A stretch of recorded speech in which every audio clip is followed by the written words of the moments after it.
bahagian dagu ni pun ada sekali. Boleh sorok lah kita punya double chin tu. Tudung ni yang selesa sangat sebab tudung ni material dia memang kain yang sangat ringan dan pakai seharian tak panas, okey? Pakai seharian tak panas. Lepas tu Ashu suka dia punya bahagian dahi dia ni dan menutup dagu. Dan yang penting bahagian dagu ni pun ada sekali. Boleh sorok lah kita punya double chin tu. Kita tahu awak-awak semua ada double chin.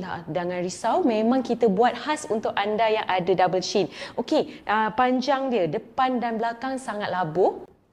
Kira labuh dia minimum lah untuk wanita Asia yang bertubuh. Kecil boleh, besar pun boleh, masih lagi boleh pakai dan saiz dia semua badan semua boleh pakai. Dan kain dia yang Ashu pakai ni, warna yang Ashu pakai ni macam warna baby pink, macam blush pink gitu. Sangat manis, boleh pakai seharian, tak panas, sangat ringan dan yang penting ironless. Tak perlu dah nak iron.